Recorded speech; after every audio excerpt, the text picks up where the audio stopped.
আচ্ছা, আবার শুরু করি আমরা। আমার কথা কি শোনা যাচ্ছে?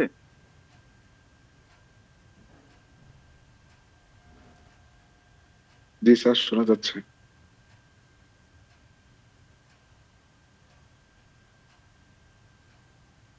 আচ্ছা, তো এতক্ষণ যা যা আলোচনা করা হলো, মোটামুটি কি আন্ডারস্ট্যান্ডেবল, নাকি এখানে কোনো আহ, অস্পষ্টতা কিছু আছে? আপনারা কি সবাই ক্লাসটা শুনছেন?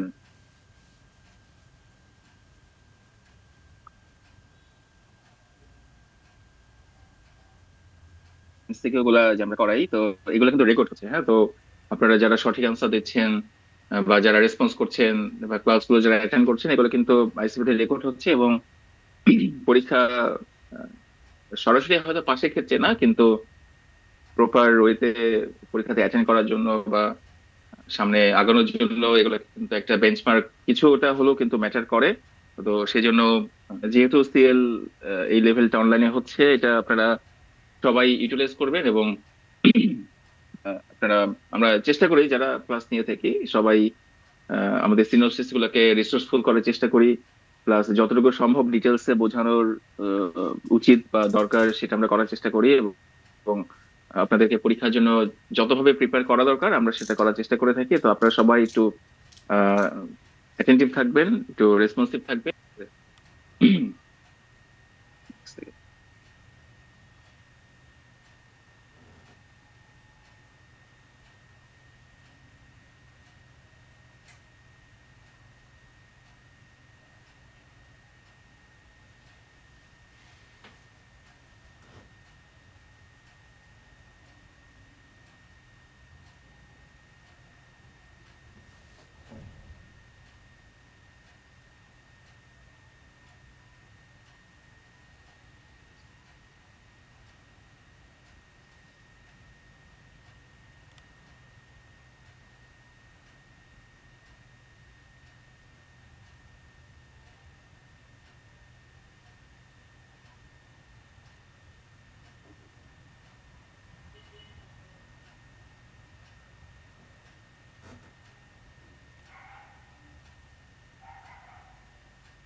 আচ্ছা, তো যেটা বলছিলাম যে আপনারা এই লাইভ ক্লাসগুলোকে একটু অ্যাটেন্টিভ থাকবেন। আর আহ, কোনো প্রশ্ন আসলে বা কনফিউশন আসলে আহ, সাথে সাথেই বুঝে নেওয়ার চেষ্টা করবেন। আর আহ, আপনারা সিএলটা হচ্ছে কিন্তু সাথে সাথেই পড়ে পাস করে যাওয়াটা উচিত। কারণ সিএল এর জন্য আসলে এখন অনেকটাই ইজি হয় প্রশ্ন, ইজি বলবো না, অনেকটাই এমসিকিউ, যেহেতু অবশ্যই একটু কমফোর্টের ব্যাপার, লেখা যেহেতু লিখতে হচ্ছে না। তো আপনারা সিএলটা যদি তাড়াতাড়ি পাস করতে পারেন, আপনারা পরবর্তী লেভেল গুলোতে একটু সময় লাগে, সেটার জন্য আপনি যথেষ্ট সময় পাবেন।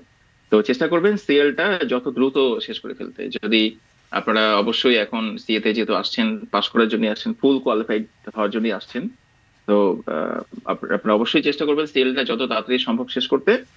তার জন্য আমরা যারা ক্লাস নিচ্ছি আপনাদেরকে প্রিপেয়ার করতে যথেষ্ট এফোর্ট দেওয়ার চেষ্টা করি, যথেষ্ট সাহায্য করার চেষ্টা করি। আর এই ক্লাসগুলোর সাথে সাথে আপনারা পড়ে ফেলবেন, এটা ডিউ রাখবেন না পড়াশোনা। সিএলএ যত ডিউ রাখবেন তত হচ্ছে আপনারা পিছিয়ে যাবেন। এটা কিন্তু খুব মানে ইম্পর্টেন্ট একটা ব্যাপার। তো যাই হোক, আমরা শুরু করি। আচ্ছা, এখানে আমরা যখন ওই হাতে লিখতাম বা পরীক্ষার খাতে আমি যখন, আমরা তো লিখে পরীক্ষা দিতে হতো আমাদের, তখন আমাদের এই প্রশ্নটা বারবার আসতো যে once a bearer instrument always a bearer instrument. তো এইটার কনসেপ্টটাকে এটা আমি অলরেডি আলোচনা করে ফেলছি, যে একটা বিআরআর চেক বা বিআরআর ইনস্ট্রুমেন্ট বা ক্যাশ চেক যেটা বলেন না কেন, সেটা যদি ওই ব্ল্যাঙ্ক থাকে বা বিআরআর থাকে বা ক্যাশ লেখা থাকে, তাহলে আপনি সেখানে যা ইচ্ছা মানে নিজের নাম লেখেন, নিজে সাইন করেন, কখনোই কিন্তু ওই সাইন বা নাম লেখার জন্য সেটা এই ইন্ডোর্সমেন্ট ইন ফুল হবে না, বা সেটা স্পেশাল এন্ডোর্সমেন্ট কিন্তু হবে না।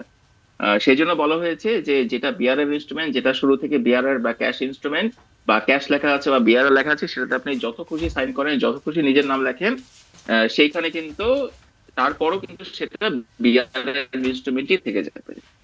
তো এই বলা হয়েছে যে always instrument, once bearer instrument always লেখাই আছে বিআরআর ক্যাশ বা এই টাইপের কিছু, এবং সেখানে কোনো নিজের নাম লেখা বা সাইন করাতে এই বিআরআর ইনস্ট্রুমেন্টের ক্যারেক্টারিস্টিক্স চেঞ্জ হবে না, সেটা বিআরআর বিআরআর থেকে যাবে। সেই জন্যই বলা হয়েছে যে once a bearer instrument always a bearer instrument. আচ্ছা, এখন আসেন এই যে আমরা আস্তে আস্তে এই promissory note, bill of exchange, cheque, এই তিনটা নিয়ে আলোচনা শুরু হবে। কিন্তু আমার বিশ্বাস যে আমি প্রথমেই যেটা আলোচনা করে ফেলছি, আপনাদের যদি এটা শুনে থাকেন, যদি অ্যাটেন্টিভ থাকেন, তাহলে এই কনসেপ্ট গুলো আপনাদের অলরেডি মেমোরাইজ হয়ে যাওয়ার কথা, অলরেডি এটা বুঝে যাওয়ার কথা।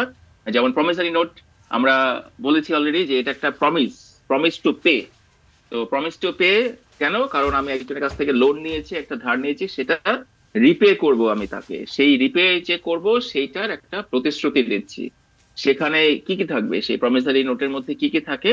যেটা প্রিন্সিপাল অ্যামাউন্ট থাকে, যেখানে লোন বা ধারের বিষয় থাকে, সেখানে অবশ্যই একটা প্রিন্সিপাল অ্যামাউন্ট থাকে, সেখানে ইন্টারেস্ট রেট থাকবে।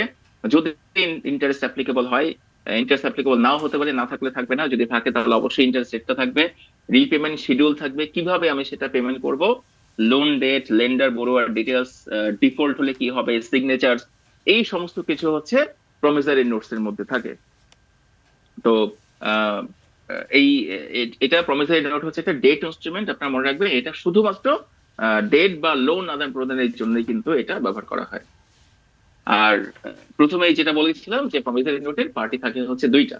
একজন এটা মেক করে, যাকে ড্রয়ার বা মেকার বলা হয়, আর আরেকজনকে এটা টাকাটা দেওয়ার জন্য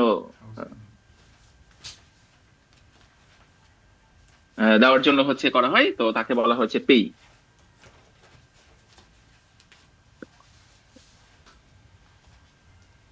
আচ্ছা, প্রমিসারি নোটে একটা স্যাম্পল এখানে দেওয়া আছে, কি কি থাকবে আপনারা এখানে মিলিয়ে নিতে পারেন যে আমরা প্রমিসারি নোট এখানে কি কি থাকে এটার মধ্যে, সেই সব কন্টেন্ট গুলোই আছে। তো এটা একটা স্যাম্পল প্রমিসারি নোট, অনেক চেহারা হতে পারে এটার, অনেক কথাবার্তা লেখা হতে পারে, কিন্তু যে কন্টেন্ট গুলো আমরা এটাকে পড়লাম সেই কন্টেন্ট গুলোই কিন্তু এখানে থাকবে।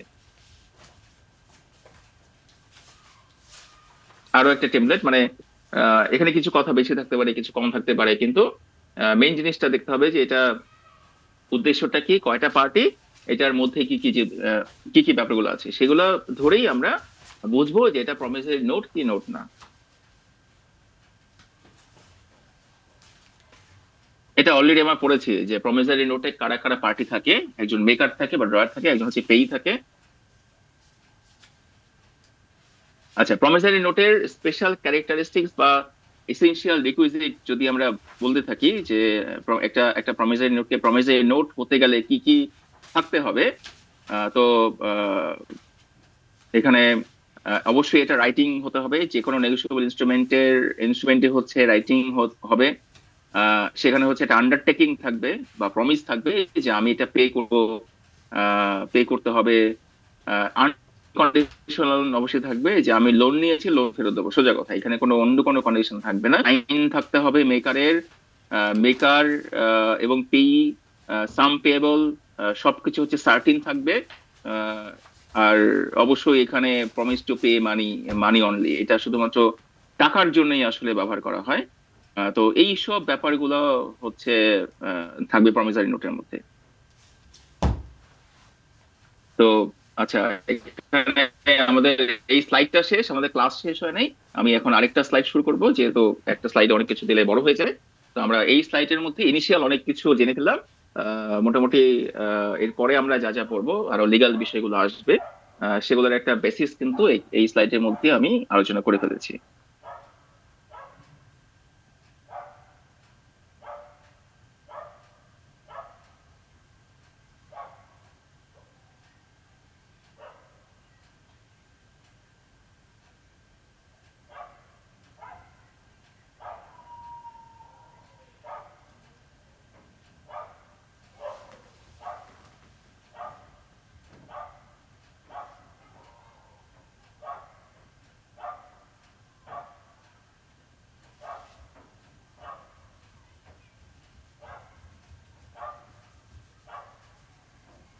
আচ্ছা, আমি আরেকটা স্লাইড এখানে শেয়ার করলাম। আমার স্ক্রিনটা কি দেখা যাচ্ছে? একটু কনফার্ম করবেন। জি স্যার, দেখা যাচ্ছে।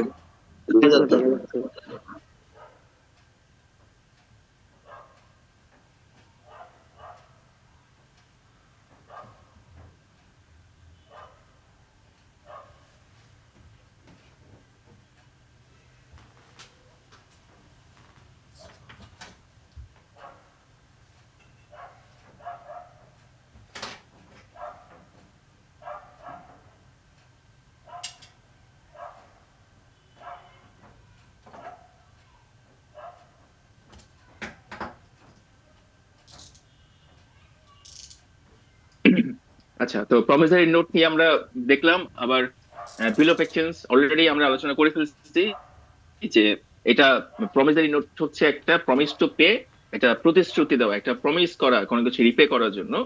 আর বিল অফ এক্সচেঞ্জ হচ্ছে order to pay. Promissory note হচ্ছে প্রমিস টু পে, আর বিল অফ এক্সচেঞ্জ হচ্ছে অর্ডার টু পে। যে এটা তৈরি করে বা মেক করে সে হচ্ছে আরেকজনকে অর্ডার দেয় যে তুমি হচ্ছে আরেকজনকে এটা পেমেন্ট করে দাও। তো যাকে অর্ডারটা দেওয়া হয় তাকে সেটা অ্যাকসেপ্ট করতে হয়। সে যদি অ্যাকসেপ্ট করে তবেই কেবলমাত্র যাকে আমি পেমেন্ট করার উদ্দেশ্যে এটা তৈরি করা হয়েছে সে ওইটার টাকাটা পাবে, বা হচ্ছে ওইটার এগেইনস্টে গুডস অর সার্ভিস যেটাই হোক না কেন এটা পেয়ে যাবে। তো প্রমিসারি নোটের আর এটার মধ্যে পার্থক্য হচ্ছে যে ওইটা হচ্ছে প্রমিস টু পে, এটা হচ্ছে অর্ডার টু পে। প্রমিসারি নোটে দুইটা পার্টি থাকে, বিল অফ এক্সচেঞ্জে তিনটা পার্টি থাকে। প্রমিসারি নোটে অ্যাকসেপ্ট করার কোনো বিষয় থাকে না, বিল অফ এক্সচেঞ্জে অ্যাকসেপ্ট করার একটা বিষয় থাকে। প্রমিসারি নোট শুধুমাত্র টাকার জন্যই বা টাকা লেনদেনের জন্যই হচ্ছে ব্যবহার করা হয়। বিল অফ এক্সচেঞ্জ টাকা এবং গুডস এন্ড সার্ভিস সবকিছুর জন্যই হচ্ছে ব্যবহৃত হতে পারে। আর এই কয়েকটা ডিফারেন্স হচ্ছে প্রমিসারি নোট আর বিল অফ এক্সচেঞ্জের আসলে মেইন ডিফারেন্স। স্যার, একটা কোয়েশ্চেন ছিল। হ্যাঁ হ্যাঁ, বলেন। স্যার, এখানে বিল অফ এক্সচেঞ্জে কি স্যার আমরা আরেকজনকে মানে অর্ডার দিব মানে টাকাটা পে করার জন্য? রাইট, হ্যাঁ। আচ্ছা, আপনি ঠিক বোধহয় আছে। ইনিশিয়াল ডিসকাশনে ছিলেন না। এখানে তিনটা পার্টি থাকবে বিল of exchange K. Bill of exchange এর মধ্যে একজন যেটা তৈরি করছে, মেকার বা ড্রয়ার বলা হয়, সে আরেকজনকে অর্ডার দেবে। যাকে অর্ডার দেওয়া হবে সে হচ্ছে, তার দায়িত্ব হচ্ছে পেই কে পেমেন্ট করে দেওয়া। তো সেজন্যই বিল অফ এক্সচেঞ্জে তিনটা পার্টি থাকে, আর প্রমিসারি নোট হচ্ছে দুইটা পার্টি থাকে। ঠিক আছে ঠিক স্যার, আছে। ধন্যবাদ। জি স্যার। আচ্ছা, তো এখানে এই যে আনকন্ডিশনাল একটা বিষয় আছে। হ্যাঁ, কেউ কিছু বলবেন? হ্যাঁ, প্র্যাকটিক্যাল এক্সাম্পলটা বিল অফ এক্সচেঞ্জের যে হচ্ছে দিয়েছিলেন ওটা যদি মানে আরেকটু এক্সপ্লেন করতেন, আমি তখন ইন্টারাপ্ট করি নাই আসলে। আচ্ছা, যেটা হচ্ছে প্র্যাকটিক্যাল। এক্সপোর্টের হ্যাঁ, ক্ষেত্রে, যেটা আপনি ফুল প্রসেসটা যেটা বলেছিলেন একটু আরেকটু এক্সপ্লেন করলে ভালো হতো। আচ্ছা, এখানে বিল অফ এক্সচেঞ্জটা আসলে ইন্টারন্যাশনাল ট্রেডের জন্য মেইনলি ব্যবহার করা হয়।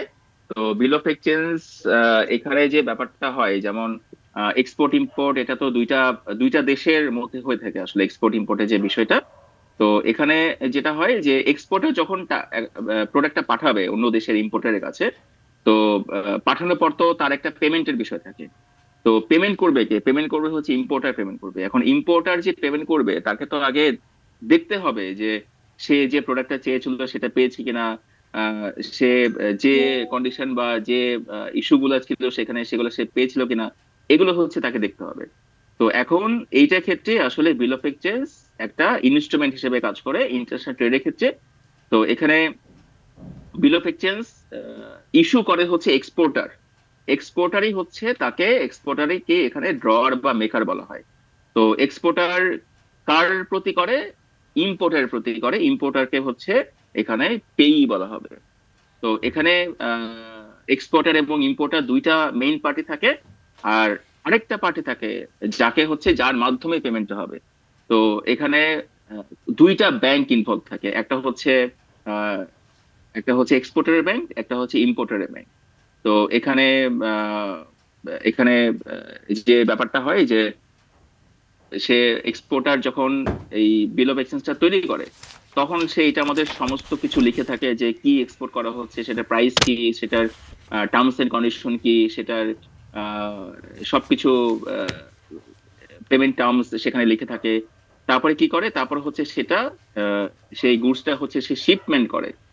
সেই শিপমেন্ট করলো কিভাবে, সেটার কমার্শিয়াল ইনভয়েস দিতে হয়, প্যাকিং লিস্ট দিতে হয়, বিল অফ লেডিং দিতে হয়, সার্টিফিকেট অফ অরিজিন দিতে হয়। এর সাথে সাথে হচ্ছে বিল অফ এক্সচেঞ্জ দিতে হয়। যে এক্সপোর্টার যখন এক্সপোর্ট করে তখন এই গুডস যখন পাঠায় জাহাজে, জাহাজে কিছু ডকুমেন্টস তাকে দিতে হয়। সেই ডকুমেন্টস গুলো হচ্ছে commercial invoice, packing list, bill of lading, certificate of origin, bill of exchange. এই সমস্ত ডকুমেন্টস গুলো তাকে দিতে হয় তার শিপমেন্টের গুডস এর সাথে বা শিপড গুডস এর সাথে। তো এখন এইটা আহ, এইটা এই ডকুমেন্টস গুলা যখন পাঠানো হয় তখন কি হয়? তখন সে হচ্ছে তার ব্যাংকের কাছেও কিন্তু এই ডকুমেন্টস গুলা সে আহ, এই ডকুমেন্টস গুলা কিন্তু সে পাঠায়, বা সেই ডকুমেন্টস গুলা হচ্ছে সে কিন্তু ব্যাংকের কাছে দেয়। তো এখানে অ্যাকসেপ্টেন্সের যে বিষয়টা, সেই অ্যাকসেপ্টেন্সের বিষয়টা দুই ভাবে হতে পারে। এক হচ্ছে ব্যাংক ইম্পোর্টার সাথে যোগাযোগ করে ব্যাংক হচ্ছে চেক করতে পারে যে শিপমেন্ট হয়েছে কিনা বা হচ্ছে সবকিছু ঠিক আছে কিনা, তখন ব্যাংকও হচ্ছে অ্যাকসেপ্ট করতে পারে। অথবা হচ্ছে সেই ইম্পোর্টারও কিন্তু এখানে অ্যাকসেপ্ট করতে পারে যে হ্যাঁ আমি শিপমেন্টটা পেয়েছি, আমি সবকিছু পেমেন্ট টার্ম সবকিছু কন্ডিশন ধরে পেয়েছি, সবকিছু নিয়ে পেয়েছি। তো আহ, এই সমস্ত কিছু যখন ইম্পোর্টার কনফার্ম করে তখন কি করে? তখন হচ্ছে ব্যাংক ইম্পোর্টারের হয়ে এক্সপোর্টারকে টাকা পে করে থাকে। তো এখানে যে ব্যাপারটা দাঁড়ায় যে এখানে তিনটা পার্টি জড়িত। একজন হচ্ছে ড্রয়ার বা মেকার, সে হচ্ছে সাধারণত এক্সপোর্টার হয়ে থাকে। সেই এক্সপোর্ট যখন করে, এক্সপোর্টের বিভিন্ন ডকুমেন্টস এর সাথে হচ্ছে শিপড গুডস এর সাথে বিল অফ এক্সচেঞ্জটা তাকে দিতে হয়। সেই বিল অফ এক্সচেঞ্জের মধ্যে ডিটেলস লেখা থাকে, কোন গুডস পাঠানো হয়েছে, কি কি পেমেন্ট টার্মস সবকিছু লেখা থাকে। তো সেইটা জাহাজের সাথে চলে যায়, বিল অফ এক্সচেঞ্জ সহ অন্যান্য ডকুমেন্টস। তো সেগুলো আবার এক্সপোর্টারের ব্যাংকের কাছেও একটা থাকে। আবার হচ্ছে সেটা আহ, সেই ইম্পোর্টারের দেশে গিয়ে ইম্পোর্টারের কাছে পৌঁছায়। ইম্পোর্টার আবার অ্যাকসেপ্ট করে সেটাকে, যে ইম্পোর্টার সে দেখবে যে যে যে প্রোডাক্ট এসেছে সেই প্রোডাক্টের ইনভয়েস অনুযায়ী প্রোডাক্ট এসেছে কিনা, অর্ডার অনুযায়ী এসেছে কিনা, যেটা সে চেয়েছিল সেটা এসেছে কিনা, সেই সবকিছু সে বুঝে পেয়েছে কিনা। বুঝে পেয়ে সেই ইম্পোর্টার কিন্তু কি করে? সেই বিল অফ এক্সচেঞ্জ হচ্ছে অ্যাকসেপ্ট করে। তো বিল অফ এক্সচেঞ্জ অ্যাকসেপ্ট করার পর সে কি করে? সে হচ্ছে তার ব্যাংকে পেমেন্টটা করে।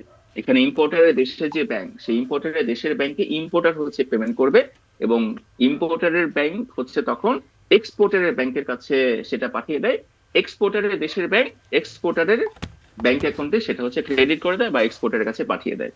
তাহলে এখানে টোটাল প্রসেসটা হচ্ছে এখানে একজন ড্রয়ার থাকে যে হচ্ছে এক্সপোর্টার, সেই হচ্ছে এটা মেক করে। এখানে আসলে ড্রয়ি বা অ্যাকসেপ্ট করার যে বিষয়টা, সেই অ্যাকসেপ্টেন্সটা আসলে ইম্পোর্টারকে করতে হয়। ইম্পোর্টার অ্যাকসেপ্ট করবে যে ইম্পোর্টার এটা সবকিছু বুঝে পেয়েছে।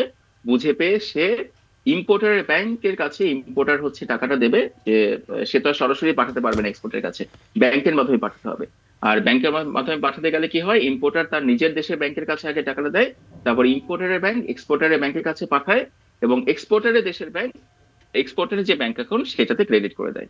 তাহলে এখানে যে ব্যাপারটা দাঁড়ালো, এখানে ড্রয়ার বা মেকার হচ্ছে এক্সপোর্টার, ড্রয়ি বা অ্যাকসেপ্টর হচ্ছে ইম্পোর্টার, আর পেই হচ্ছে সাধারণত ইনিশিয়ালি পেই, ইম্পোর্টারের ব্যাংকও হচ্ছে পেই, আবার ফাইনাল পে হচ্ছে এখানে এক্সপোর্টার। তো এখানে আসলে পে এখানে দুইটা বলার কোনো সুযোগ নেই, কারণ ওই সেম পেমেন্টই পাচ্ছে, সেম পেমেন্টই প্রথমে ব্যাংকের কাছে পাচ্ছে ইম্পোর্টার হয়ে, তারপর সেই ব্যাংকের কাছ থেকে এক্সপোর্টের কাছে যাচ্ছে। তো এখানে পে আসলে ব্যাংক এবং এক্সপোর্টার দুইজনে হচ্ছে পে, কিন্তু এখানে দুইজন আসলে দুইটা আলাদা পেমেন্ট কিন্তু পাচ্ছে না, একই পেমেন্ট পাচ্ছে। তো ফাইনাল পে হচ্ছে এখানে ব্যাংক, এবং ব্যাংকের মাধ্যমে পাচ্ছে হচ্ছে এক্সপোর্টার। তো এই হচ্ছে টোটাল প্রসেসটা।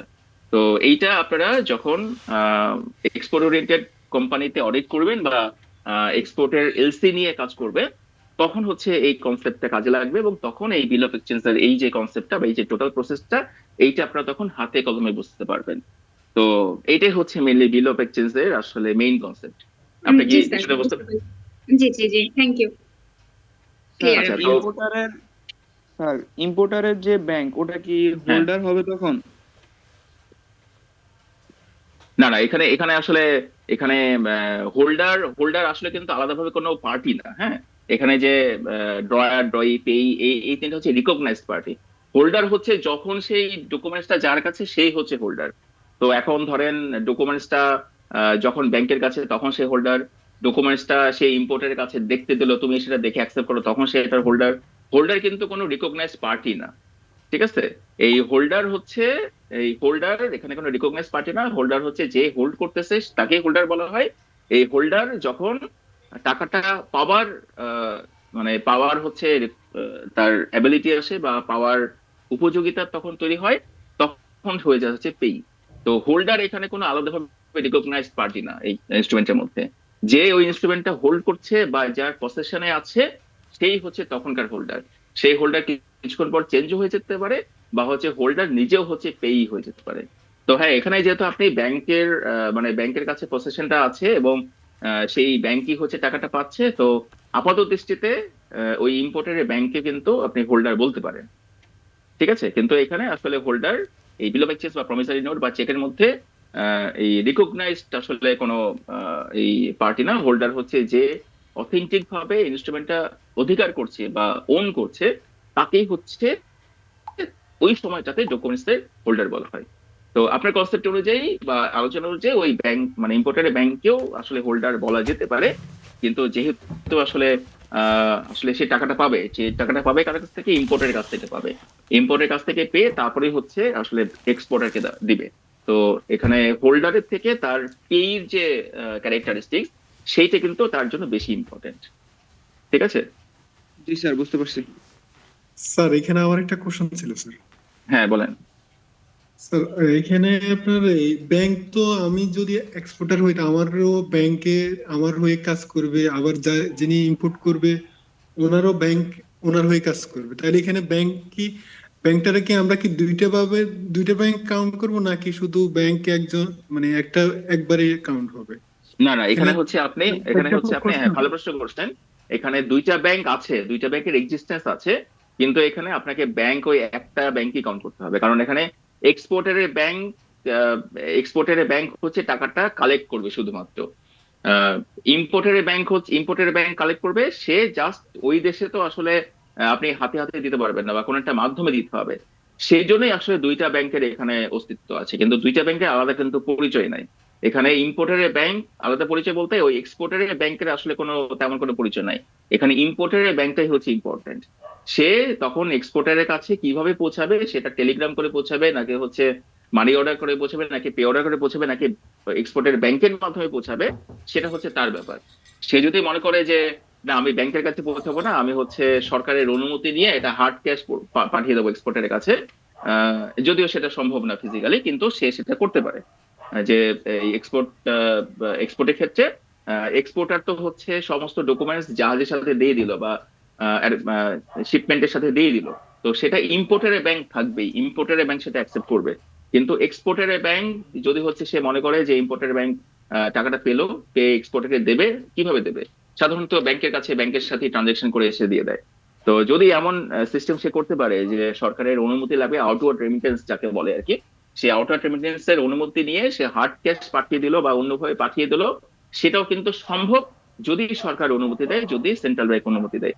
সেখানে আর তাহলে ওই এক্সপোর্টারের ব্যাংকের তেমন কোনো ভূমিকা থাকবে না। তো কাজে এখানে আপনার ব্যাংক দুইটা, কিন্তু দুইটার আসলে এক্সপোর্টার ব্যাংকের রোল তেমন একটা কিছু নাই এখানে। মেইনলি রোল যেটা প্লে করে সেটা হচ্ছে ইম্পোর্টার ব্যাংক প্লে করে। আর এক্সপোর্টারের ব্যাংক শুধুমাত্র একটা মিডিয়াম হিসেবে কাজ করে। সে আসলে তেমন কোনো এখানে রোল প্লে করে না, সে জাস্ট টাকাটা রিসিভ করার একটা মিডিয়াম হিসেবে কাজ করে। কাজে আপনাকে এখানে ওই ব্যাংক ওই একটাই ধরতে হবে, এখানে দুইটা ব্যাংকের দুইটা পার্টি এটা এটা কিন্তু এখানে ধরা যাবে না। ঠিক আছে? ঠিক আছে স্যার। স্যার আরেকটা প্রশ্ন ছিল স্যার। হ্যাঁ বলেন। তো সেটা হচ্ছে যদি আমার বায়ার আমার কাছ থেকে যে প্রোডাক্ট অর্ডার করছে ওই প্রোডাক্ট যদি আমি কোয়ালিটি মেনটেন করি, যদি প্রোডাক্টের যদি কোয়ালিটি ব্রেক করে, বায়ার যদি হ্যাঁ আমার এটা অ্যাকসেপ্ট না করে, ওই ক্ষেত্রে কি হ্যাঁ হবে? ওই ক্ষেত্রে তাকে, হ্যাঁ ওই ক্ষেত্রে তাকে হচ্ছে আবার সেলার হচ্ছে রিটার্ন করবে, সেলারকে রিটার্ন করে দিতে হবে। তো রিটার্নের দায়িত্ব হচ্ছে ইম্পোর্টারে, কিন্তু রিটার্নের সমস্ত খরচ হচ্ছে এক্সপোর্টারকে দিতে হবে। যদি ইম্পোর্টার প্রুভ করতে পারে যে সে যে কোয়ালিটি পেয়েছিল বা কোনো ডিফেক্ট আছে, সে যদি প্রুভ করতে পারে, তাহলে যে শিপে আসছে বা যেভাবে আসছে সেভাবেই সেটাকে পাঠিয়ে দেওয়া হয়। আপনি এখানে ফ্রেট ফরওয়ার্ডিং নামে একটা পার্টি আছে, আপনি তো শুনে থাকবেন। ফ্রেট ফরওয়ার্ডিং এ কাজ করে এই শিপমেন্টের জন্য বা এগুলার এই আদান প্রদানের জন্য। তারা এই ফ্রেট ফরওয়ার্ডিং কাজ করে থাকে, তারা একটা কমিশন পায় এই এক্সপোর্টার ইম্পোর্টারের মাল পাঠানো, সেন্ড করা বা রিটার্ন করা, এই কাজগুলো হচ্ছে ফ্রেট ফরওয়ার্ডিং করে থাকে। তো তারা হচ্ছে এটা কমিশন পায়। তো এক্সপোর্টারের ফ্রেট ফরওয়ার্ডিং থাকে, ইম্পোর্টারের ফ্রেট ফরওয়ার্ডিং থাকে, তারা হচ্ছে সেটা নিয়ে কাজ করে। তো ইম্পোর্টার কি করবে, ইম্পোর্টার হচ্ছে তার ফ্রেট ফরওয়ার্ডিং এর মাধ্যমে এটা হচ্ছে পাঠিয়ে দেবে এক্সপোর্টারের কাছে। তো পাঠানোর যে খরচ সেটা এক্সপোর্টার বিয়ার করবে। কিন্তু এখানে যদি ডিফেক্ট পায় তাহলে কিন্তু সে বিল অফ এক্সচেঞ্জ অ্যাকসেপ্ট করবে না। ঠিক আছে? অ্যাকসেপ্ট করবে না, পরে যদি আবার ঠিকভাবে পাঠায় তখন দেখে সে অ্যাকসেপ্ট করতে পারে। তো এখানে রিটার্নের একটা অপশন আছে। এখানে খুব সিম্পল, ইন্টারন্যাশনাল ট্রেডে যে বিষয়টা এখানে একটু কমপ্লেক্স, কিন্তু এটা লোকাল ট্রেডের মতনই আসলে। এখানে আপনি একটা দোকান থেকে আরেকটা দোকান বা একটা শহর থেকে আরেকটা শহরে যেভাবে পাঠানোর যে বিষয়, এটা কিন্তু সেম বিষয়টা আর কি। ঠিক আছে? ঠিক আছে স্যার, থ্যাংক ইউ স্যার। আচ্ছা, তো এখানে আনকন্ডিশনাল ব্যাপারটা বারবার আসছে এখানে। যদি এই ইনস্ট্রুমেন্ট গুলোর মধ্যে যেসব বিষয়ে বলা হয়েছে সেগুলো যদি মেনে কাজগুলো করা হয় বা ইনস্ট্রুমেন্টটা ব্যবহার করা হয়, এখানে ফার্দার আর কোনো কন্ডিশন অ্যাপ্লাই করতে হবে না বা করা যাবে না। তো এখানে পুরো আনকন্ডিশনাল ভাবেই হচ্ছে এই ইনস্ট্রুমেন্ট গুলো কিন্তু ইউজ করতে হবে। আচ্ছা, এখানে বিল অফ এক্সচেঞ্জ একটা টেমপ্লেট দেওয়া আছে, এটা অনেক রকম হতে পারে। আপনারা যখন অবশ্যই এরপর যখন এক্সপোর্ট ওরিয়েন্টেড কোম্পানিতে কাজ করতে যাবেন, তখন অবশ্যই এটার আহ, আমাদের আলোচনা মাথায় রেখে আপনারা পড়ার চেষ্টা করবেন এবং দেখার চেষ্টা করবেন, এবং দেখবেন যে আপনাদের এই লেটার অফ ক্রেডিট বা এলসি রিলেটেড যে কাজগুলো, সেগুলো অনেকটা ইজি মনে হচ্ছে এগুলোর জন্য।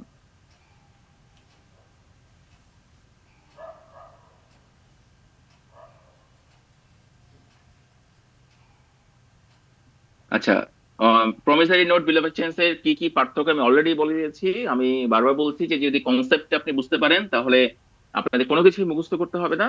আপনারা কনসেপ্টটা বুঝিয়ে নিই, এটার মধ্যে কি পার্থক্য, একটার সাথে আরেকটা কি পার্থক্য, কেন ওইটা হলে ওইটা হবে, কোন ইনস্ট্রুমেন্টটাকে কেন এটাকে প্রমিসারি নোট বলা হবে, কেন এটাকে চেক বলা হবে, কেন এটাকে বিল অফ এক্সচেঞ্জ বলা হবে, এগুলো আপনাদের মুখস্থ করার কোনোই দরকার হবে না। আপনারা কনসেপ্টটা যদি ক্লিয়ার থাকে আপনাদের, তাহলে অটোমেটিক্যালি আপনারা এগুলা নিজেরাই হচ্ছে ডিফারেন্সিয়েট করতে পারবেন, নিজেরাই আপনারা এগুলা এক্সপ্লেইন করতে পারবেন।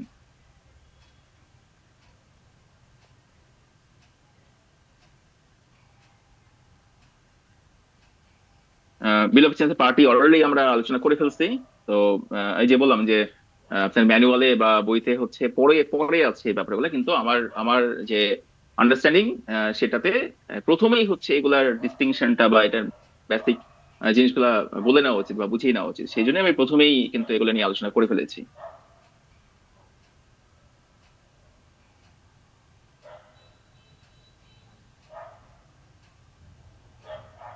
আচ্ছা, চেক আর বিল অফ এক্সচেঞ্জ এর মধ্যে এখন কিছু পার্থক্য আছে, যদিও অলরেডি এটাও আমি আলোচনা করে ফেলেছি।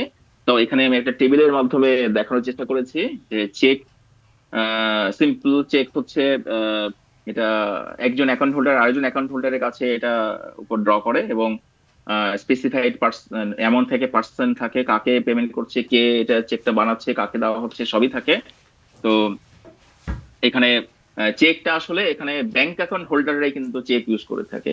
এখানে চেক, আপনি যদি চেক ইউজ করতে চান আপনাকে ব্যাংক অ্যাকাউন্ট হোল্ডার হতে হবে, কিন্তু বিল অফ এক্সচেঞ্জ থেকে ব্যাংক অ্যাকাউন্ট হোল্ডার নাও হতে পারে। এটা আপনি যেটা প্রশ্নটা করলেন যে ব্যাংকের যে ব্যাপারটা, বিল অফ এক্সচেঞ্জ থেকে আসলে ব্যাংক ইস্যু নাও হতে পারে, এখানে ব্যাংক ছাড়াও বিল অফ এক্সচেঞ্জ তৈরি করা যায় বা ইউজ করা যায়। এখানে ড্রয়ি এবং পেই তিনজনই হচ্ছে ইন্ডিভিজুয়াল হতে পারে। তো এখানে যদি ইন্টারন্যাশনাল ট্রেডের ক্ষেত্রে আসলে ব্যাংক ছাড়া তো উপায় নাই, এখানে ব্যাংক হচ্ছে ব্যাংককে চিনবে, ইম্পোর্টার এক্সপোর্টারকে দুইজনকে নাও চিনতে পারে, কিন্তু একটা ব্যাংক আরেকটা ব্যাংকে অবশ্যই চিনবে। কারণ এগুলো হচ্ছে রেগুলেটেড সেন্ট্রাল ব্যাংক দ্বারা সেই দেশের, তো সেই জন্যই আসলে বিল অফ এক্সচেঞ্জের যখন ইন্টারন্যাশনাল ট্রেডের ক্ষেত্রে ব্যবহার করা হয় তখন ব্যাংকের মাধ্যমে আসলে এই বিল অফ এক্সচেঞ্জটা প্রিপেয়ার করা হয় বা হচ্ছে ইউজ করা হয়, কিন্তু সেটা ম্যান্ডেটরি না। বিল অফ এক্সচেঞ্জের ক্ষেত্রে ব্যাংক থাকতেও পারে নাও থাকতে পারে, কিন্তু চেক হতে গেলে বা চেক ব্যবহার করতে গেলে আপনাকে অবশ্যই ব্যাংক অ্যাকাউন্ট হোল্ডারই কিন্তু হতে হবে।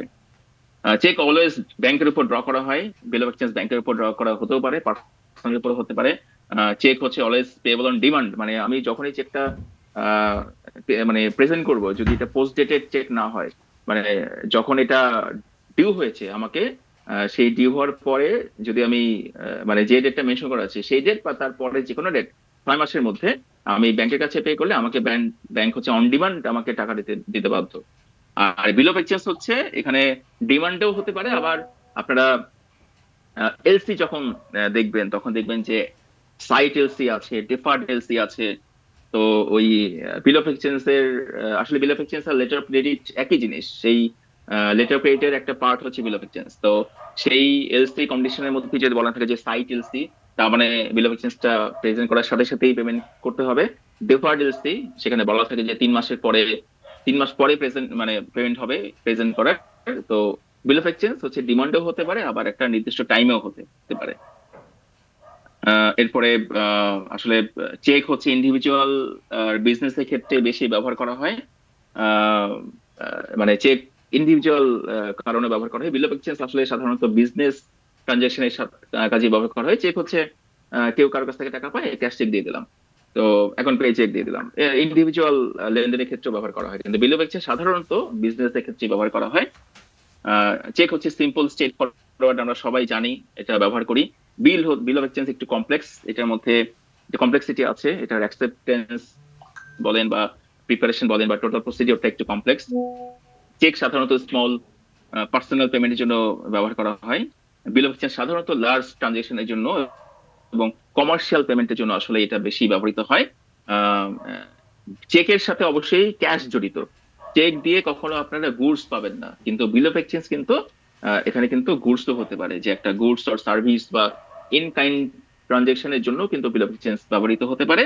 আর চেক হচ্ছে ডিসঅনার হতে পারে, ইনসাফিসিয়েন্ট ফান্ডের জন্য, সিগনেচার মিসম্যাচের জন্য, ইত্যাদি কারণে হচ্ছে ডিসঅনার হতে পারে। কিন্তু বিল অফ এক্সচেঞ্জ সাধারণত ডিসঅনার হয় যদি সেটা অ্যাকসেপ্ট না করা হয়। অ্যাকসেপ্ট না করা হলে এখানে দুইটারই অ্যাকসেপ্টেন্স লাগে, চেকেরও অ্যাকসেপ্টেন্স লাগে, চেক হচ্ছে ব্যাংক অ্যাকসেপ্টেন্স করে। তো ব্যাংকের এখানে আসলে অ্যাকসেপ্টেন্স বলতে কি, চেকের ক্ষেত্রে ব্যাংকের অ্যাকসেপ্টেন্স জাস্ট ব্যাংকের নিজস্ব কোনো দায়িত্ব নাই, সে জাস্ট দেখবে যে সবকিছু ঠিক আছে কিনা আর অ্যাভেলেবল ব্যালেন্স আছে কিনা, তো তাহলে হচ্ছে ব্যাংক অ্যাকসেপ্ট করে দেবে। আর কিন্তু বিল অফ এক্সচেঞ্জ অ্যাকসেপ্ট করলে কিন্তু যে অ্যাকসেপ্ট করেছে তার কিছু প্রিকন্ডিশন থাকে, যে এইটা হয়েছে কিনা, এটা আমি পেয়েছি কিনা, সে সেটা দেখে। তো বিল অফ এক্সচেঞ্জ সাধারণত হচ্ছে নন অ্যাকসেপ্টেন্সের জন্য ডিসঅনার হয়, আর চেক হচ্ছে সাধারণত এই সাইন থাকে না, ইনসাফিসিয়েন্ট ফান্ড, তখন হচ্ছে ব্যাংক অ্যাকসেপ্ট করে না এবং তখনই হচ্ছে ডিসঅনার হয়।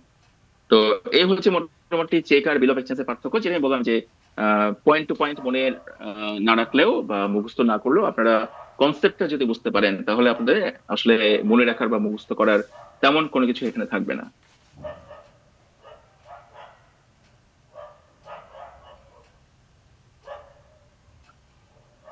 আচ্ছা, তো আবার সেই হোল্ডারের কথা চলে আসছে এখানে। একটা আইনের মধ্যে একই জিনিস কিন্তু বারবার আসে, এটা আমরা কন্ট্রাক্ট একটাও দেখেছি যে আহ, আলোচনা সাপেক্ষে আলোচনা করা হয়, আবার পরে যখন ওইটা নিয়ে ডিটেলস আলোচনা করে তখন সেটা আবার আবার আবার চলে আসে। তো হোল্ডার নিয়ে আমরা সেই হোল্ডার আর পেই দুইটার মধ্যে একটা ডিস্টিংশন বা আলোচনা কিছু করেছি আমরা। আবার হচ্ছে এখানে হোল্ডার আসছে, তো হোল্ডার এখানে যে ইনস্ট্রুমেন্টটা হোল্ড করছে বা যে হোল্ড করে যদি কারোর কাছে প্রেজেন্ট করে পেই হিসেবে সে টাকাটা পাবে, তাকে আসলে হোল্ডার বলা হয়ে থাকে।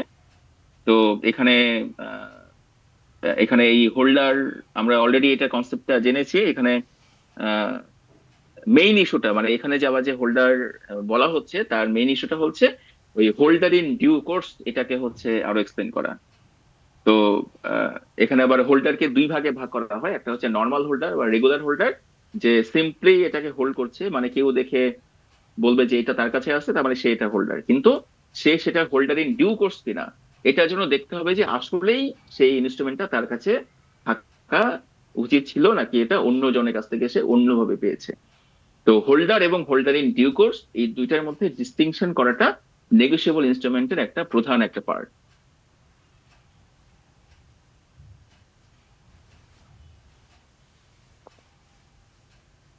আচ্ছা,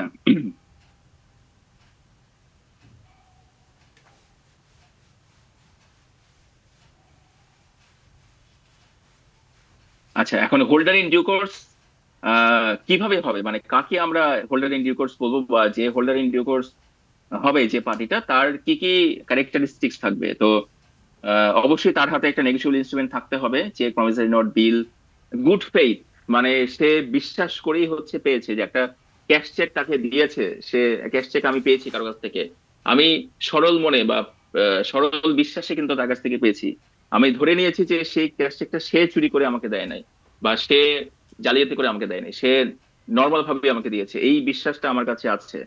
তো আমি যদি জানতাম যে সে চুরি করে দিয়েছে আমার কাছ থেকে এবং আমি সেটা জেনেই হচ্ছে যদি এই চেকটা নিয়ে থাকি, তাহলে আমি কিন্তু হোল্ডার হব, কিন্তু হোল্ডার ইন ডিউ কোর্স হব না। ফর ভ্যালু এটার এগেনস্টে অবশ্যই একটা কিছু ভ্যালু এক্সচেঞ্জ হবে, সেটা টাকা হোক বা কোনো প্রোডাক্ট হোক, সেটা কিছু একটা আমি পাবো। এখানে উইদাউট নোটিস, মানে আমি যখন এটা হোল্ড করছি আমার কাছে কোনো নোটিস নাই যে এটা হারিয়ে গেছিল বা হচ্ছে চুরি হয়ে গেছিল, কোনো নোটিস বা এরকম কিছু নেগেটিভ বিষয় ছাড়াই বা নেগেটিভ বিষয় ঘটা ছাড়াই আমি হোল্ড করছি। এই কিছু ঘটনা ঘটলেই কেবলমাত্র একজন হোল্ডারকে হোল্ডার ইন ডিউ কোর্স হিসেবে আখ্যায়িত করা যাবে।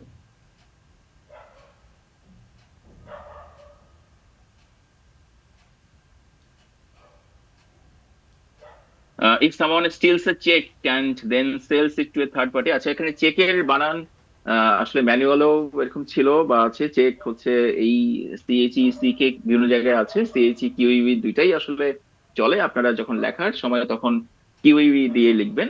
কিন্তু এখানে আসলে ব্রিটিশ আর আমেরিকান দুইটা স্পেলিং, তো আপনারা সিএইচই কিউইবি এই এই স্পেলিংটা লেখাটাই হচ্ছে বেশি যুক্তিযুক্ত। So if someone steals a check and then sells it to a third party who is unaware of the theft, that third party could potentially be a holder in due course and collect on the check, even though the original owner of the check was defrauded. আচ্ছা এখানে ধরেন এই যে আমি যেটা বললাম যে একজন একটা চেক চুরি করেছে এবং সে ধরেন আমার ফ্রেন্ড একটা চেক চুরি করেছে, 30,000 টাকার একটা চেক কুড়িয়ে পেয়েছে বা চুরি করেছে, তো আমি তার কাছ থেকে টাকাটা পাই। তো আমি তার কাছ থেকে টাকাটা পাই, আমি জানি না যে সে চুরি করেছে চেকটা, আমি তার কাছ থেকে সরল বিশ্বাসে টাকাটা নিয়ে ব্যাংকে গিয়ে টাকা তুলে নিচ্ছি, এখানে কিন্তু আমাকে দায়ী করা যাবে না, কারণ আমি সরল বিশ্বাসে কোনো কিছু না জেনে, চুরির ব্যাপারটা না জেনে, 2 নম্বরের ব্যাপারটা না জেনে, ফ্রডুলেন্ট বিষয়টা না জেনে আমি হচ্ছে এটা তার কাছ থেকে নিয়েছি, তার কাছ থেকে হোল্ড করেছি এবং ব্যাংকে গিয়ে টাকাটা নিয়ে নিয়েছি। তো আমি যদি প্রমাণ করতে পারি যে আমি সরল বিশ্বাসে কোনো নোটিশ ছাড়াই, কোনো ইস্যু ছাড়াই হচ্ছে তার কাছ থেকে এই চেকটা পেয়েছিলাম, তখন কিন্তু আমি অবশ্যই আমাকে হোল্ডার ইন ডিউ কোর্সই বলতে হবে। কিন্তু আহ, আমি যদি হচ্ছে জেনে থাকি যেটা সামথিং ইজ রং, তখন কিন্তু আমাকে হোল্ডার ইন ডিউ কোর্স বলা যাবে না এবং আমার নামে মামলা করা যাবে, এবং যেহেতু আমি হোল্ডার ইন ডিউ কোর্স না, ওই ইনস্ট্রুমেন্টের কোনো ইস্যু হলে আমি কিন্তু সেটার জন্য আইনের কাছে যেতে পারবো না, কারণ সেখানে আমি নিজেই ফ্রডুলেন্ট এবং আমি সেটার অ্যাকচুয়াল হোল্ডার না বা হোল্ডার ইন ডিউ কোর্স না।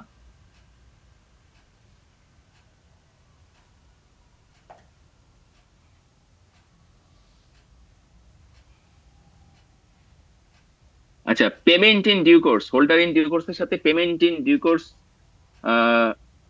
মানে কি, যে একই জিনিস।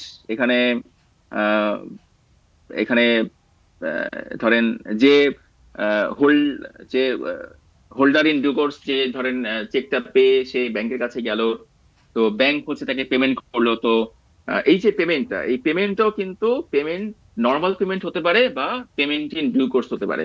নর্মাল পেমেন্ট হচ্ছে যে এখানে আহ, কোনো নোটিশ ছাড়ে, যেমন আমি ক্যাশ চেক ধরেন কারো কাছ থেকে পেলাম, তো পেয়ে হচ্ছে ব্যাংকের কাছে নিয়ে গেলাম, ব্যাংকের কাছে কোনো নোটিশ নাই যে এটা হারিয়ে গেছে কিনা। তো যেহেতু নোটিশ নাই, সেহেতু ব্যাংক আমাকে হচ্ছে পেমেন্ট করে দিয়েছে। সেখানে ব্যাংকের গুড ফেথ ছিল, কোনো নোটিশ ছিল না, নোটিশ অফ ডিফেক্ট ছিল না। এটা টাইমলি ইয়ে হয়েছে যে এখানে যে ডেট লেখা ছিল সেই ডেটের পরেই হচ্ছে আমি প্রেজেন্ট করেছি। তো এই সমস্ত কিছু যখন ভেবে বা এই সমস্ত কিছু কনসিডার করে যখন কেউ ওইটার এগেনস্টে পেমেন্ট করে, তখন সেটাকে বলা হয় পেমেন্ট ইন ডিউ কোর্স। মানে সোজা কথা, হোল্ডার ইন ডিউ কোর্স হতে গেলে যা যা দরকার সেগুলো যদি পেমেন্টের সময়ও যদি অ্যাপ্লাই করা হয়, তখন সেই পেমেন্টটাকে বলা হবে পেমেন্ট ইন ডিউ কোর্স। এখন হচ্ছে ব্যাংকের কাছে যে হারিয়ে গেছে, যে চেকটা, যার চেকটা হারিয়ে গেছে, সে হচ্ছে ব্যাংকের কাছে ফোন দিয়েছে বা বলেছে যে আমার চেক হারিয়ে গিয়েছে, তার নাম্বার এত, এটা যেন পেমেন্ট করা না হয়। ব্যাংকের কাছে তারা নোটিশ পাঠিয়েছে সে। তো নোটিশ পাওয়ার সত্ত্বেও হচ্ছে ব্যাংক যদি পেমেন্ট করে দেয়, ভুল করে হোক বা ইচ্ছাকৃত ভাবে হোক, যেটাই হোক না কেন, সেই পেমেন্টটাকে কিন্তু পেমেন্ট ইন ডিউ কোর্স বলা যাবে না। কারণ যে কন্ডিশনে একজন হোল্ডারকে হোল্ডার ইন ডিউ কোর্স বানাবে, সেই কন্ডিশন গুলো থাকলে কেবলমাত্র একটা নর্মাল পেমেন্টকে পেমেন্ট ইন ডিউ কোর্স বা পেমেন্ট ইন ডিউ কোর্সে কনভার্ট করতে পারবে।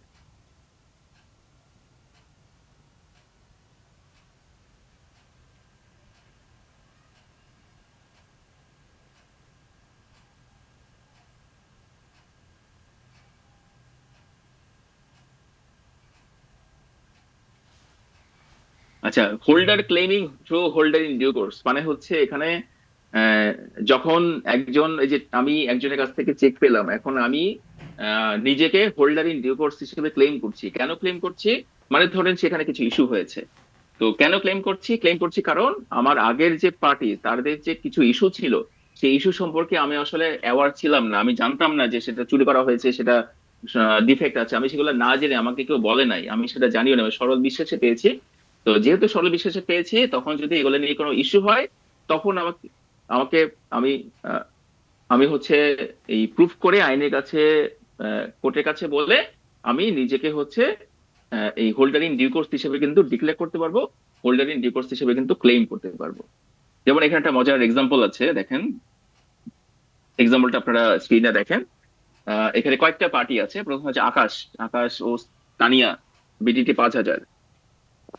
মানে তানিয়ার কাছ থেকে, তানিয়ার কাছে কিছু প্রোডাক্ট হয়তো আকাশ কিনেছিল, সেটার দাম হচ্ছে 5,000 টাকা। তো সেই প্রোডাক্টের জন্য আকাশ তানিয়াকে হচ্ছে একটা চেক দিল।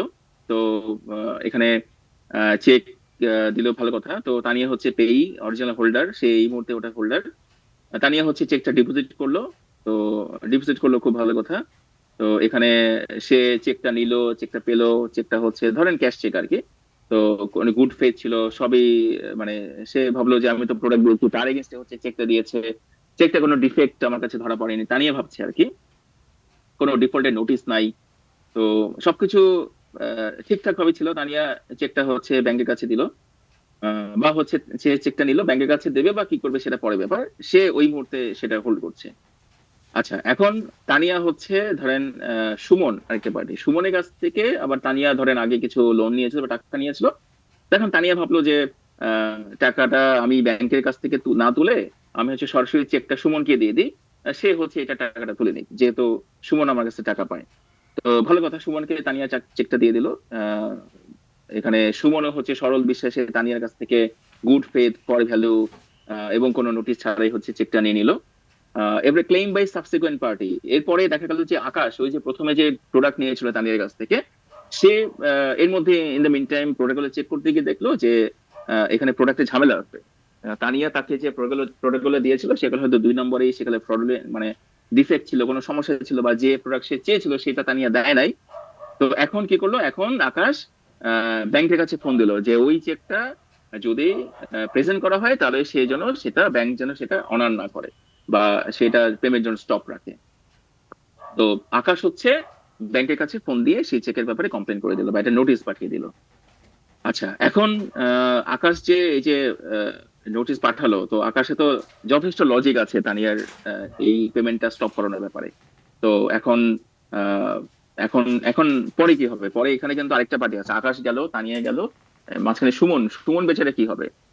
তো আকাশ তো জানে না যে চেকটা এখন তানিয়ার কাছে নাই, চেকটা হচ্ছে সুমনের কাছে আছে। তো সুমন যখন সে ওইটা ব্যাংকের কাছে পেমেন্ট করতে গেছে বা কালেক্ট করতে গেছে, তখন ব্যাংক তো বলতেছে না, এই চেকের তো পেমেন্ট করা যাবে না। কিন্তু এখানে সুমন বেচারা তো কোনো দোষ নাই, কারণ সুমন গুড ফেইথে তানিয়ার কাছ থেকে চেকটা পেয়েছে, কিন্তু তানিয়া যে ঝামেলা বাঁধা রাখছে সেটা তো সুমন জানে না। তো এখন সুমন কি করবে? সুমন হচ্ছে কোর্টের কাছে যাবে বা আইনের আশ্রয় নেবে। আইনের আশ্রয় নিয়ে সুমন নিজেকে হোল্ডার ইন ডিউ কোর্স হিসেবে ক্লেম করবে, কারণ সুমন কোনো ডিফেক্ট বা কোনো ডিফেক্টিভ টাইটেল বা কোনো সমস্যা ছাড়াই হচ্ছে তানিয়ার কাছ থেকে চেকটা নিয়েছিল, এবং এই চেকের টাকাটা সে তানিয়া বা আকাশ যে কারো কাছ থেকে হচ্ছে কালেক্ট করার সম্পূর্ণ অধিকার হচ্ছে সুমনের আছে। তো এইটাই হচ্ছে holder claiming as a holder in due course, যে আহ, যে হচ্ছে ফাইনালি এটা হোল্ড করছে, সে যদি গুড ফেইথ ফর ভ্যালু কোনো ডিফেক্টিভ নোটিস ছাড়াই হচ্ছে সেই চেকটা বা ইনস্ট্রুমেন্টটা পেয়ে থাকে, তাহলে সে নিজেকে হোল্ডার ইন ডিউ কোর্স হিসেবে ক্লেম করতে পারবে, এবং সে তার আগের পার্টির কাছ থেকে যাদের ডিফেক্ট আছে, যাদের ডিফেক্টের জন্য সে বঞ্চিত হচ্ছে, তাদের কাছ থেকে কিন্তু কোর্টের সাহায্য নিয়ে বা আইনি সাহায্য নিয়ে সে কিন্তু টাকাটা তুলে নিতে পারবে।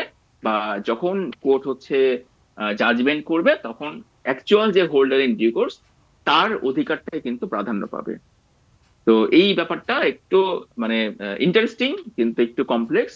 তো আপনাদের এই holder in due course, payment in due course, sir এইটা তাহলে হ্যাঁ বলেন। বলতে চাচ্ছিলাম, মানে ধরেন হচ্ছে তানিয়ার মতো দুষ্টু ব্যবসায়ীরা যদি এরকম করে যে খারাপ প্রোডাক্ট দিচ্ছে, এক চেক তার কাছ থেকে নিয়ে আরেকজনকে দিচ্ছে, হ্যাঁ, তো যে প্রোডাক্টটা রিসিভ করলো আকাশ, হ্যাঁ, তো হ্যাঁ সেই ব্যবসায়ী তো বেচারা বিপদে পড়ে যাবে, কারণ সেই প্রোডাক্টও খারাপ পেলো, আবার হচ্ছে যদি হচ্ছে আরেকজন যে হচ্ছে ডিউ কোর্সে আছে, তো সে যদি কেস করে তো তাকে তো দিতেই হবে টাকা। তো তো সে তো হচ্ছে লসের মধ্যে পড়ে গেল। এটার না কোনো না না, সমাধান? হ্যাঁ হ্যাঁ হ্যাঁ, হ্যাঁ সমাধান তো আছে অবশ্যই। এটা হচ্ছে সুমন তানিয়ার কাছ থেকে টাকা উদ্ধার করবে, আর আকাশও সরি সুমন হচ্ছে একজনের কাছ থেকে টাকা উদ্ধার করবে, আর আকাশ তো তানিয়ার কাছ থেকে টাকা উদ্ধার করবে। এখানে এখানে সুমন হচ্ছে কোর্টে যাবে, কোর্টে গিয়ে বলবে এটা তানিয়ার কাছ থেকে পেয়েছিলাম। তানিয়া তখন বলবে হচ্ছে আমি তো আকাশের কাছ থেকে পেয়েছিলাম, আকাশকে ধরেন। তখন আকাশ কি হবে? আকাশ বাধ্য হবে সুমনকে টাকা দিয়ে দিতে, কারণ এটা ইনিশিয়াল হোল্ডার ছিল হচ্ছে আকাশ। এখন আকাশ কি করবে? আকাশকে আবার মামলা করতে হবে। আকাশকে মামলা করে তানিয়ার কাছ থেকে কিন্তু অবশ্যই প্রোডাক্টের দাম কিন্তু তাকে ক্লেম করতে পারবে, এবং সেটা আবার আলাদা আলাদা আইন, আলাদা ইস্যু, যে এখানে ও আমার আচ্ছা। প্রোডাক্ট হচ্ছে সে আমাকে আমাকে সে খারাপ দিয়েছে। এই যে প্রোডাক্ট খারাপ দিয়েছে, এই জিনিসটা আমরা করবো হচ্ছে সেল অফ গুডস অ্যাক্টের মধ্যে। সেই সেল অফ গুডস অ্যাক্ট, এই আকাশ আর তানিয়ার যে ব্যাপারটা, এইটা জি কভার করবে হচ্ছে সেল অফ গুডস অ্যাক্টের আইন।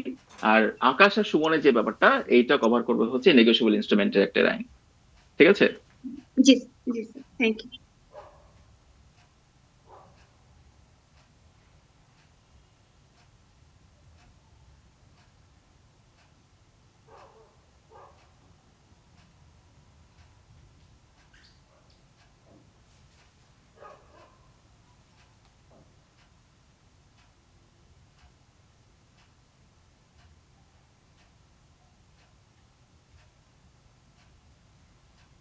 আচ্ছা, তো আহ, খুবই ইন্টারেস্টিং ব্যাপারগুলো, কিন্তু একটু বুঝে পড়তে হবে, একটু এক্সাম্পল দিয়ে একটু পড়তে হবে, প্র্যাকটিক্যাল এক্সাম্পল ধরে, তাহলে আপনাদের আহ, আপনাদের আসলে খুব বেশি মুখস্থ করার দরকার হবে না, এবং খুব আসলে ইন্টারেস্টিং, খুব মজার ভাবেই কিন্তু আপনারা এই কোর্সগুলো পড়তে পারবেন।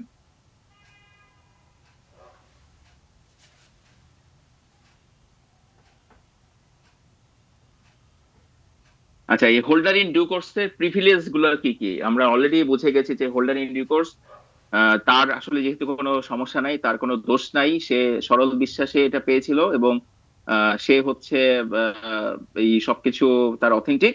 তো যত মামলা মোকদ্দমা হবে, যত রায় হবে, সবকিছুতে হোল্ডার ইন ডিউ কোর্স হচ্ছে অগ্রাধিকার পাবে পেমেন্টস এর জন্য, অগ্রাধিকার পাবে। তারপর হচ্ছে যখন এই পেমেন্ট গুলা বা হচ্ছে রায় দেবে, তখন তাকেই হচ্ছে মাথায় রেখে রায় দেওয়া হবে, এবং সে যদি কোনো ক্ষতিগ্রস্ত হয় তাকে ক্ষতিপূরণ পাওয়ারও হচ্ছে তার অধিকার আছে।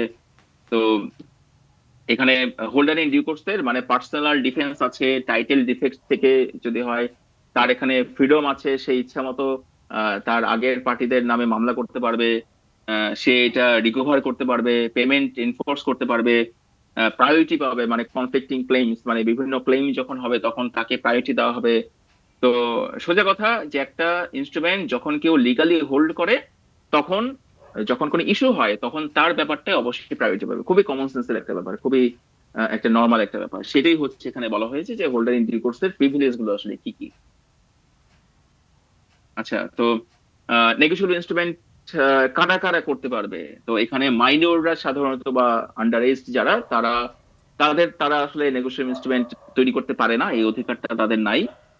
ইনসেন্ট পার্সন বা যারা অ্যাবনর্মাল তাদেরও আসলে নেগোশিয়েবল ইনস্ট্রুমেন্ট তৈরি করার ক্ষমতা দেওয়া হয় নাই, বা যদি তারা করে সেটা ইনভ্যালিড হিসেবে গণ্য করা হবে। এজেন্ট এজেন্ট হচ্ছে পারে প্রতিনিধি, যে প্রতিনিধি হিসেবে কেউ যদি কাজ করে তাহলে সে নেগোশিয়েবল ইনস্ট্রুমেন্টের মাধ্যমে তাদের প্রিন্সিপালকে হচ্ছে বাইন্ড করতে পারবে। যে প্রিন্সিপাল একজন এজেন্টের মাধ্যমে একটা চেক কাউকে দিয়ে পাঠালো, সেই চেকটা যদি হচ্ছে ফ্রডুলেন্ট হয় বা সেই চেকটা বাউন্স করে, তাহলে এজেন্টকে সে তো পেই যেহেতু চেনে, এজেন্টকে সে ধরতে পারবে। এজেন্ট তখন প্রিন্সিপালকে ধরতে পারবে যে এটা তো আসলে আমার চেক না, আমি আপনার হয়ে কাজ করেছি। তো এইখানে এজেন্ট তার প্রিন্সিপালকে কিন্তু নেগোশিয়েবল ইনস্ট্রুমেন্ট দিয়ে বাইন্ড করতে পারে, এবং যেহেতু বাইন্ড করতে পারে, সে ওই নেগোশিয়েবল ইনস্ট্রুমেন্টের একদম সরাসরি পার্টি না হয়েও কিন্তু এই বাইন্ড করার ক্ষমতা এজেন্টের আছে। তো এখানে আসলে ক্যাপাসিটি গুলো বলা হচ্ছে, এখানে মাইনর বা ইনসেন্ট পার্সনের তৈরি করা বা এই বাইন্ড করার কোনো ক্যাপাসিটি আসলে তাদের নাই, কিন্তু এজেন্ট যারা হয় সেই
আচ্ছা, তো ক্যাপাসিটি নিয়ে কথা বলছিলাম। তো মাইনরস আর ইনফ্লুয়েন্ট পার্সনের আসলে কোনো ক্যাপাসিটি নাই এটার তৈরি করা, বাইন্ড করা এসব বিষয়ে, কিন্তু এজেন্টের আসলে আহ, এখানে সরাসরি সে পার্টি না, নেগোশিয়েবল ইনস্ট্রুমেন্টে কোনো এনআই এর বা ইনস্ট্রুমেন্টে কোনো পার্টি না হয়েও সে কিন্তু প্রিন্সিপালকে সে বাইন্ড করতে পারে, কারণ সে তার হয়ে আসলে কাজটা করছে, বা ইনস্ট্রুমেন্টটা কাউকে দিচ্ছে বা ডেলিভারি করছে, বা ইনস্ট্রুমেন্টটা হ্যান্ডেল করছে।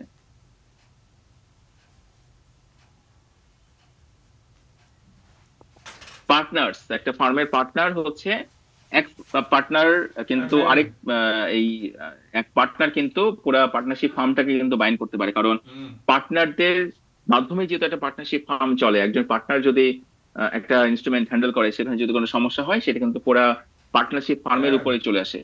তো এটা হচ্ছে একটা ইস্যু। লিগাল রিপ্রেজেন্টেটিভ সেও হচ্ছে একজন এজেন্টের মতোই কাজ করে।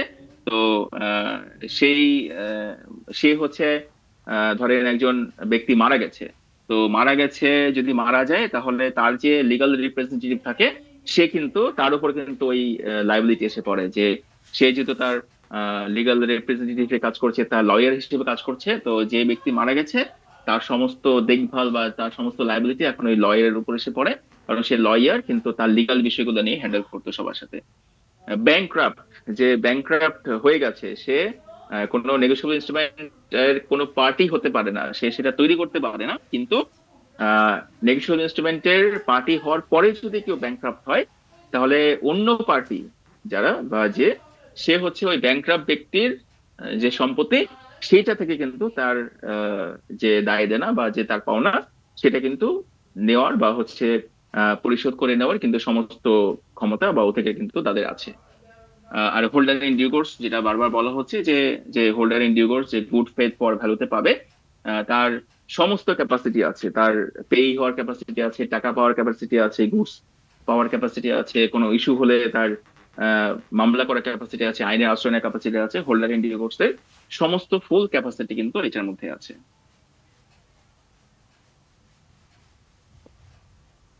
আচ্ছা, এই যে নেগোশিয়েবল ইনস্ট্রুমেন্টের যে লায়াবিলিটি, এইটা আবার প্রাইমারি এবং সেকেন্ডারি দুই ভাবে হচ্ছে একটু ডিস্টিংক্ট করা হয়েছে, একটু সেপারেট করা হয়েছে। প্রাইমারি লায়াবিলিটি হচ্ছে যারা মেকার, ড্রয়ার, অ্যাকসেপ্টর, মানে ইনিশিয়াল কাজগুলো যাদেরকে করতে হয়। প্রথমে তো তৈরি করতে হয় ইনিশিয়াল একটা প্রাইমারি একটা কাজ, ড্রয়ার বা মেকার একই জিনিস তৈরি করা আর কি। অ্যাকসেপ্টও এইটাও একটা প্রাইমারি কাজ, কারণ অ্যাকসেপ্ট না করলে সেটা সামনের দিকে আগাবে না। তো এগুলো হচ্ছে প্রাইমারি লায়াবিলিটি বা প্রাইমারি কাজ। সেকেন্ডারি লায়াবিলিটি কি? সেকেন্ডারি লায়াবিলিটি হচ্ছে সেটা ব্ল্যাঙ্ক থাকবে নাকি ইন্ডোর্স করা হবে, ইন্ডোর্স করে কাউকে ট্রান্সফার করা হবে। ইন্ডোর্সমেন্ট হচ্ছে সেকেন্ডারি লায়াবিলিটি। ইন্ডোর্সার যারা তাদের একটা কাজ থাকে। লায়াবিলিটি বলতে আসলে কাজ বোঝানো হচ্ছে, অ্যাক্টিভিটি পারফরমেন্স বোঝানো হচ্ছে। ইন্ডোর্সমেন্ট এটা একটা সেকেন্ডারি লায়াবিলিটি। পরে আসে হোল্ডার ইন ডিউ কোর্স, যখন তৈরি হলো, অ্যাকসেপ্ট হলো, তারপরে তো কারো কাছে যাবে, তো সে সেটা লিগালি পেলো কিনা, এটা হচ্ছে তার সেকেন্ডারি, মানে প্রাইমারি না, এটা সেকেন্ডারি অ্যাক্টিভিটি বা সেকেন্ডারি লায়াবিলিটি। এরপরে এজেন্ট, লিগাল রিপ্রেজেন্টেটিভ, তারপরে হচ্ছে, তো এদের কাজটা বা এদের দায় দায়িত্ব কিন্তু পরে আসে। ইনিশিয়ালি যখন মেক করা হয়, ড্র করা হয়, অ্যাকসেপ্ট করা হয়, তারপরে কিন্তু এদের ক্যারেক্টারিস্টিক্স গুলা কিন্তু চলে আসে।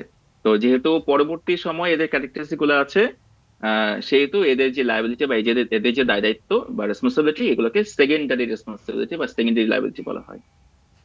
আর ডিসচার্জ মানে এই নেগোশিয়েবল ইনস্ট্রুমেন্টের যে পার্টিগুলা, তাদের লায়াবিলিটি থেকে কিভাবে ডিসচার্জ হবে? তো খুবই সিম্পল, যে এখানে প্রমিসারি নোটে যে পেমেন্ট করার কথা বলেছে, সে পেমেন্টটা হয়ে গেলেই তার লায়াবিলিটি শেষ। অ্যাকসেপ্টরে অ্যাকসেপ্ট করে ফেললেই তার লায়াবিলিটি শেষ। সোজা কথা, পেমেন্টের মাধ্যমে ডিসচার্জ হতে হয়, হতে পারে ক্যান্সেলেশন, হতে পারে অল্টারেশন, হতে পারে। আমরা কন্ট্রাক্টে পড়েছিলাম যে একটা কন্ট্রাক্ট কিভাবে শেষ হতে পারে, সেটা পেমেন্ট হয়ে গেলে তো নর্মালি এটা কন্ট্রাক্ট শেষ হয়ে গেল। অল্টারেশন হতে পারে, মডিফিকেশন হতে পারে, ক্যান্সেলেশন হতে পারে। তো এই সমস্ত ভাবে বা এই সমস্ত ওয়েতে একটা লায়াবিলিটি কিন্তু ডিসচার্জ হতে পারে। আচ্ছা, তো আজকে আমরা মোটামুটি এনআই অ্যাক্টের অনেকটাই কভার করে ফেলেছি। আমাদের আজকের ক্লাস এই পর্যন্তই। আমরা আহ,